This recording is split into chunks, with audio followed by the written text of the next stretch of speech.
In this video, we will learn about roots of unity.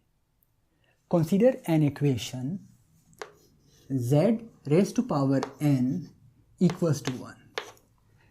The roots of such an equations are called roots of unity, and such an equation, because it is polynomial of degree n, so it will have n roots, and the first root will be omega n raised to power 0, second root will be omega n raised to power 1, and the third root will be omega n raised to power 2, and the last root will be omega n raised to power n minus 1, because we have started from 0 and we ended at n minus 1, so there are total of n roots, where omega n raised to power k is equals to Euler constant raised to power 2 pi I k over n.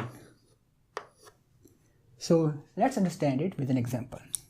Assume that we are asked to find roots of equation z raised to power 3 equals to 1, and we have to find all the roots of this equation.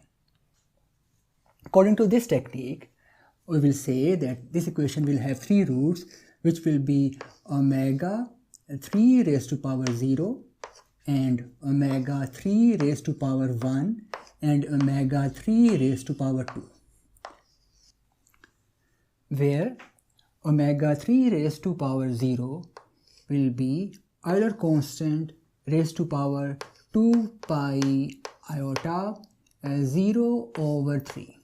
And because of 0, we can say that this will be equals to 1, because anything raised to power 0 is equals to 1.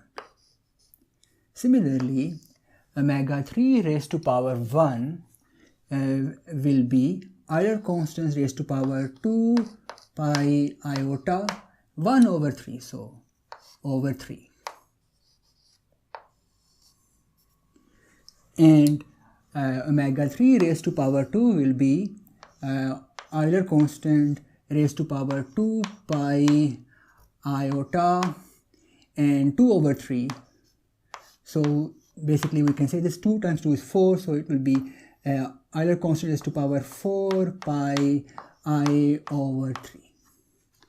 So we are able to find three roots of unity for z raised to power 3 equals to 1.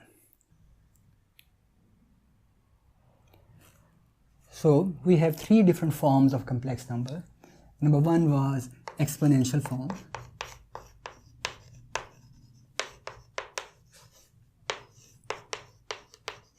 In exponential form, we have three roots of equation z raised to power 3 equals to 1, which are number one is, the first root is 1, second root is Euler constant raised to power 2 pi iota over 3, and third root is Euler constant raised to power 4 pi iota over 3.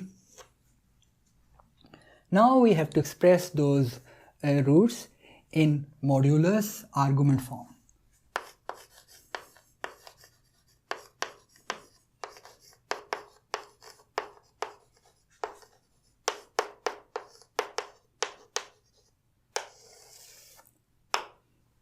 In modulus argument form, we express a complex number as z is equals to r cos theta plus r iota sine theta.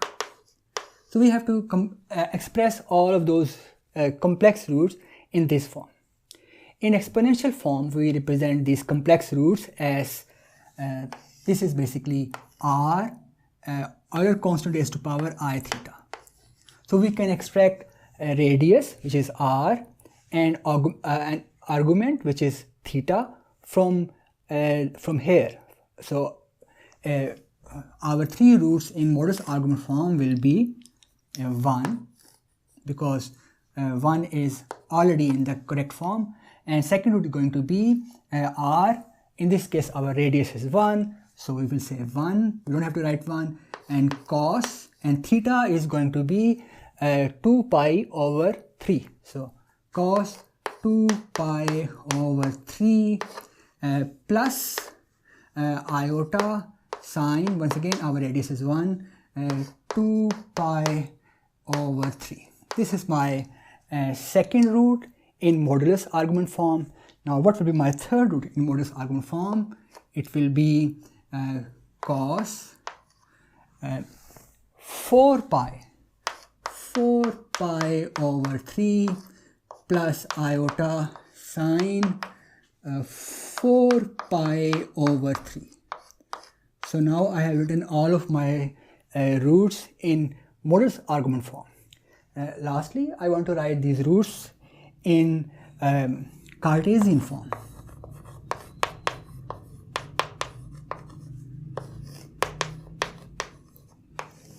So now let's write all the roots of equation z raised to power 3 equals to 1 in Cartesian form. First root will be 1 because 1 is valid Cartesian form. Second root is that I'm going to solve this equation and write that root here.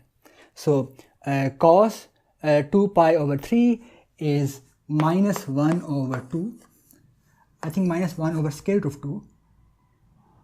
No, minus 1 over 2, not square root of 2. And plus iota, and sine 2 pi over 3 is 3 over square root of 3 over 2.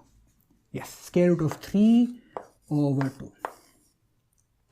Now the rule is that when you have a complex root, then the second root is conjugate of this. So we don't have to find what this is. We just have to write another root which will be conjugate of this. In case of conjugate, we change the sign of iota. So the last root will be minus 1 over 2, and the iota sign will change, will be minus iota square root of 3 over 2.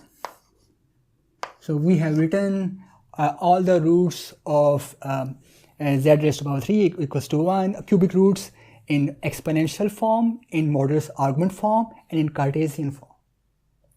So now let's do some other examples to understand it more clearly.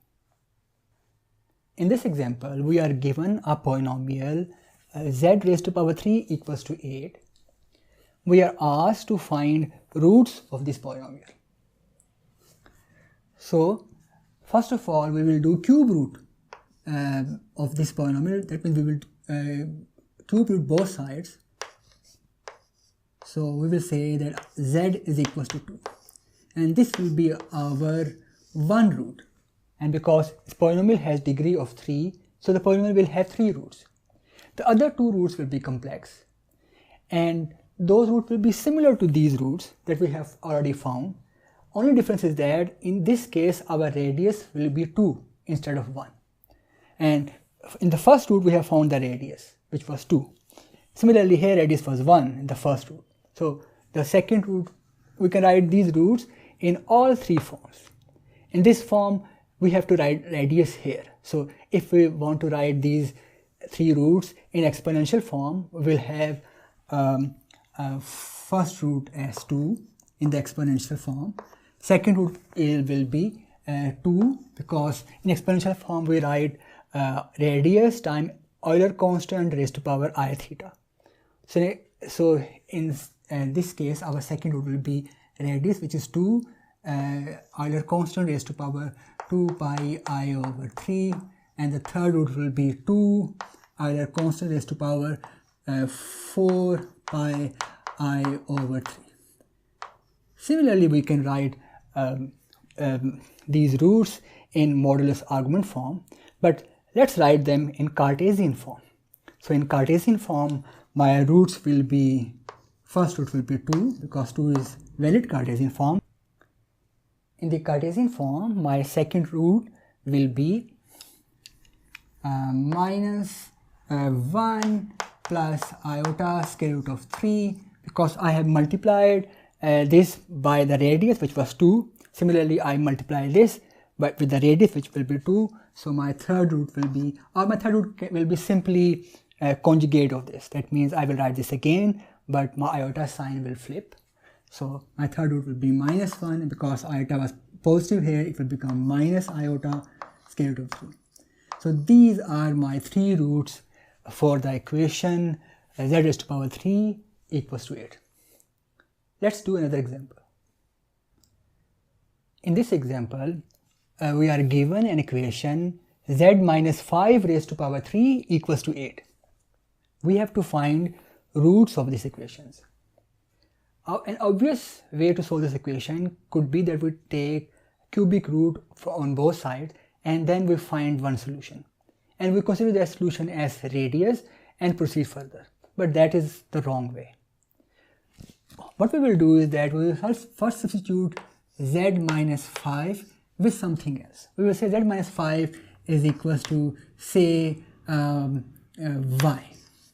So now our equation is y cube equals to 8. And we know all the 3 roots of this equation because we have already solved this in our previous example.